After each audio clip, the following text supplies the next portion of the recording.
ও নবীর উম্মতেরা শোনো, তোমাদের যাদের উপরে ফরজ হজ হয়ে যায় তোমরা তাড়াতাড়ি আল্লাহর ঘরের হজটা আদায় করে ফেলো। সুবহানাল্লাহ বলেন।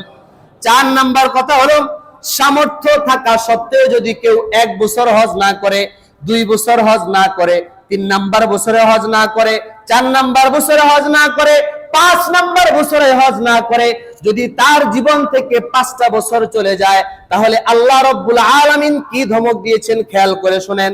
এই হাদিসের কিতাবের নাম সহিহুত তারগীব। এই কিতাবের 1166 নাম্বার হাদিস, 1166।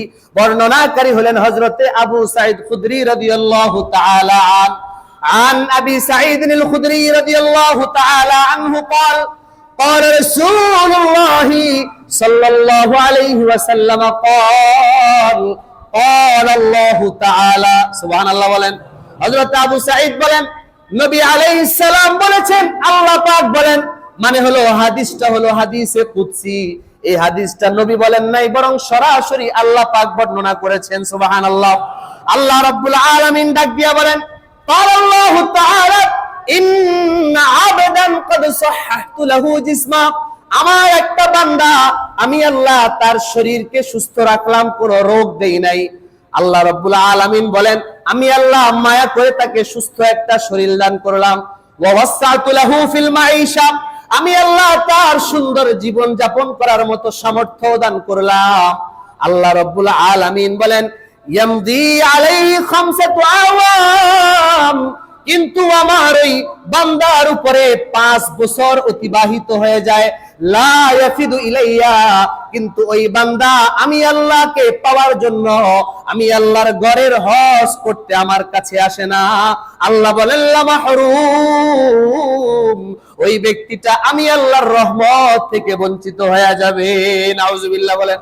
তাহলে আল্লাহ রাব্বুল আলামিন এই হাদিসের মধ্যে বলছেন, আমি আল্লাহ একটা বান্দাকে সুস্থ শরীর দান করলাম, আমি আল্লাহ ওই বান্দাকে সুন্দরভাবে চলার মতো সামর্থ্য দান করলাম, টাকা পয়সা দান করলাম, আমি আল্লাহ তাকে মায়া করে সম্পত্তি দান করলাম। কিন্তু তার উপরে হজ ফরজ হওয়ার পরে আমার কাছে 5 বছর অতিবাহিত হয়ে যায়, কিন্তু হজ করতে আসে না। আল্লাহ রাব্বুল আলামিন বলেন লা মাহরুম। ওই বান্দাটা আমি আল্লাহর স্পেশাল রহমত থেকে বঞ্চিত হয়ে যাবে।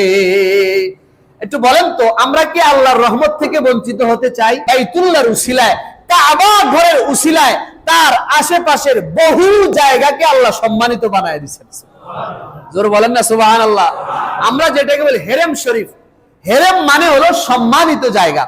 এই হেরেম বাইতুল্লাহ থেকে চতুর্দিকে কতটুকু, আপনি যখন রিসার্চ করবেন ইউটিউবে বাদ দিয়া গুগলে যখন আপনি সার্চ দিবেন পেয়ে যাবেন ইনশাআল্লাহ যে হেরেম শরীফ কতটুকু, বাইতুল্লাহর উসিলায় আল্লাহ কতটুকু জায়গাকে সম্মানিত করেছেন। আল্লাহ রাব্বুল আলামিন বাইতুল্লাহ শরীফ থেকে পূর্ব দিকে হলো জেরুজালেম, অর্থাৎ ফিলিস্তিনের দিকে যায় বাইতুল মুকাদ্দাস। ওই পূর্ব দিকে বাইতুল্লাহ থেকে পূর্ব দিকে 9 মাইলকে আল্লাহ পাক সম্মানিত বানায় দিয়েছেন।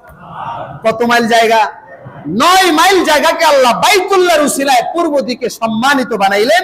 আর পশ্চিম দিকে হলো জেদ্দা, জেদ্দার দিকে আল্লাহ রাব্বুল আলামিন ওই পথে 10 মাইল জায়গাকে সম্মানিত বানাইছেন। কত মাইল জায়গা? 10 মাইল। আর উত্তরে হলো মদিনা শরীফ, ওই মদিনার দিকে বাইতুল্লাহ থেকে 5 মাইল জায়গাকে আল্লাহ পাক হেরেম তথা সম্মানিত বানায় দিয়েছেন। সুবহানাল্লাহ। আর দক্ষিণে হলো তায়েফের দিক, ওই তায়েফের দিকে আল্লাহ পাক রব্বুল আলামিন 7 মাইল জায়গাকে হেরেমের অন্তর্ভুক্ত তথা সম্মানিত জায়গা হিসেবে ঘোষণা দিয়েছেন। সুবহানাল্লাহ। এই সম্মানিত জায়গা পূর্ব দিকে 9 মাইল, পশ্চিম দিকে 10 মাইল, উত্তর দিকে 5 মাইল আর দক্ষিণ দিকে হলো 7 মাইল। এই টোটাল সমস্ত জায়গাগুলোকে আল্লাহ রাব্বুল আলামিন বাইতুল্লাহ তথা কাবা ঘরের উসিলায় পুরা পৃথিবীর জমিনের মধ্যে থেকে সম্মানিত জমিন হিসেবে ঘোষণা দিয়েছেন। এই জমিনের মধ্যে কোনো কাটাকাটি করা যাবে না, এই জমিনের মধ্যে কাউকে মারা যাবে না, হত্যা করা যাবে না।